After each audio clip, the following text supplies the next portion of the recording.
Supercars. Something we've all dreamed about at some point in our lives. Something we had on our wall as we were growing up. And something that's become legendary in the automotive zeitgeist. But whilst watching memes, I came across the interesting question of what makes a supercar a supercar? And today we're going to go into that very difficult and confusing question of what makes a supercar a supercar. A lot of people have very different ideas towards what they believe a supercar needs to have to be a supercar. Some say it's down to styling, some say it's down to performance, innovation, luxury, exclusivity, price.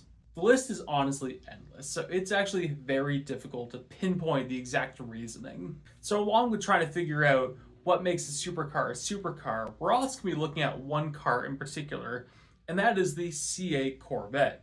Now, I'm not basing the entire video around the Corvette, but that's kind of where this video came from. Because in my opinion, it has a lot of the tropes of supercars, but a lot of people can't see it as a supercar because it is a Corvette. It is America's sports car. So again, we're not going to be focusing on the C8, but C8's be a big question at the end of the video. But let's get right into it. So some people have said that the supercar needs to have a naturally aspirated V12 to be a proper supercar. But more you think about it, more issues that develops. Because sure, back in the 1960s and 1970s, you had V12 Jaguars, Lamborghinis, Ferraris. All of those cars are very common in regards of supercars.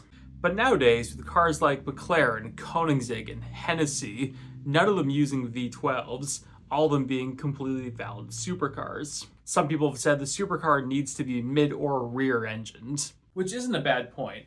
If you ask me what car was the first honest-to-God supercar, I would say the Lamborghini Miura, which some people argue with me on that, but that's not why we're here. But also, there's a lot of really good front-engine supercars.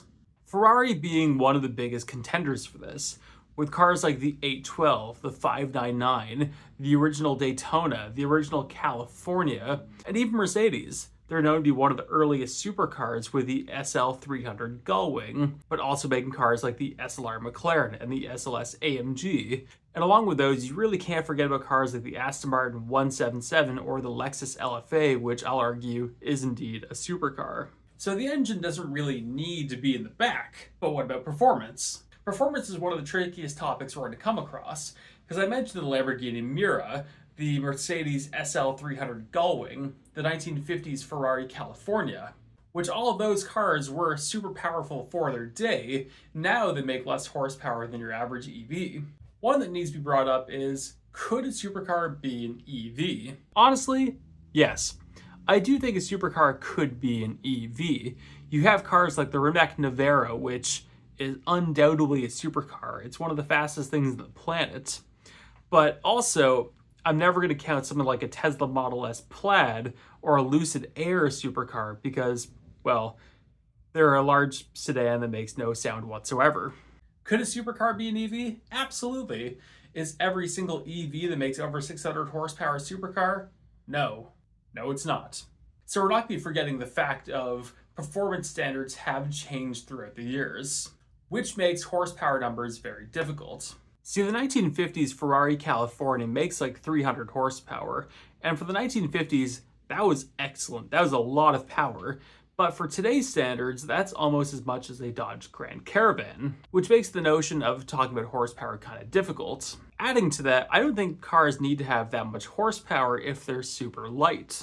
See, if you have something like the new BMW M5, which weighs 500 million tons, you need a lot of horsepower to really get it moving. But if you have something like, for example, a Lotus Elise that weighs a bit over 2,000 pounds, you really don't need that much power to get going quickly. I didn't call the Lotus Elise a supercar, it's just an example. But it becomes very tricky because there's a lot of cars I would say are supercars, even for today's standards, that have an insane horsepower gap. The lowest horsepower car I would argue is indeed a supercar is like the 2008 4.2 liter Audi R8, making 420 horsepower. But even for its day, Koenigsegg was out making over 900 horsepower, and Bugatti was out with the Veyron.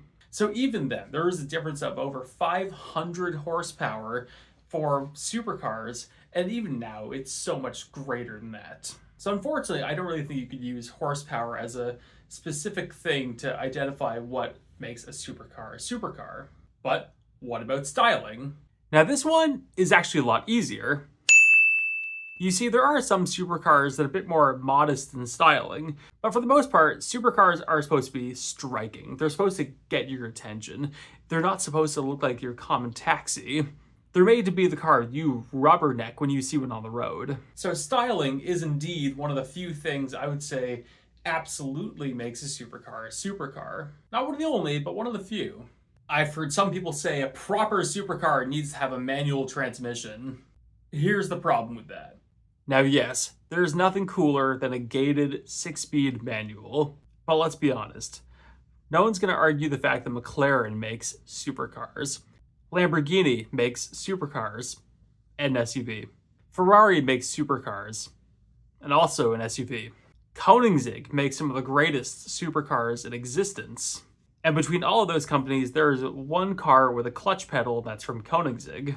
With the bulk of supercars being automatic nowadays, I truly don't believe a proper supercar needs to be manual. Although it is a whole hell of a lot cooler. Another thing a lot of people have said is a supercar needs to be fast. Absolutely. Now, despite there are some supercars that are not fast at all and it's all styling and no performance at all, for the grand scheme of things, supercars are meant to be fast. They're meant to be a thrill to drive. And they're meant to be something that feels like absolutely nothing else. No one wants to get into a supercar and think, yeah, this feels just like my Camry. Not your Camry. Your Camry's dope. It's the other Camrys. You get it. And the last thing I'm going to say is the supercar needs to be special.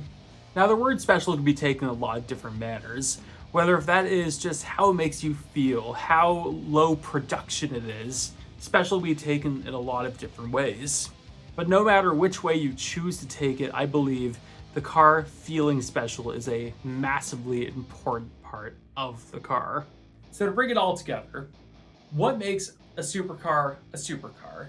It needs to be special, or it needs to make you feel special driving it. It needs to be fast. It needs to offer some sort of thrill whilst you're actually driving it. And it needs to look the part. You don't want some dull, gray blob on the road. You want something that's striking, that catches your attention, or the attention of everyone else around you as you're driving it. But that also does bring us back to the car that was in question earlier in the video, and that was the C8 Corvette. Now, a lot of people are going to argue that this isn't a supercar, but hear me out. It looks aggressive. It still catches the attention of everyone around it. It sounds great. It's generally very fast. It's a mid-engine car with gigantic vents on the side. You can see into the engine bay through glass, through the rear end. And if you want to say, well, Corvettes are made in such massive quantities, it can't be special. It can't be unique. Think of the people who buy them. It's been memed to death, but the reality is, a lot of Corvette owners believe that their Corvette, which they got in sparkly brown with the green stripes in the front fender, with a carbon spoiler in the back, but no chin spoiler for some reason, that has the C8R wheels on it, but also the stock engine, and somehow they've spec'd it out to be a one-of-one car that only they want, and it makes them feel so special. As corny as all that may sound, Corvette owners do truly believe that Corvettes are absolutely special. And if they're very fast, and they sound great, and they look amazing, and in one form or another, they are special, the C8 Corvette is 100% a supercar. But I want to know, what do you think? Do you agree with me on what makes a supercar? And if you don't, let me know in the comments. Also, do you believe, after everything I've said, the C8 Corvette is a supercar? Thank you all so much for watching. Like, subscribe if you enjoyed the view seen. I tend to post on Tuesday, Thursday, and Sunday, or 3 times a week, but I'll see you later.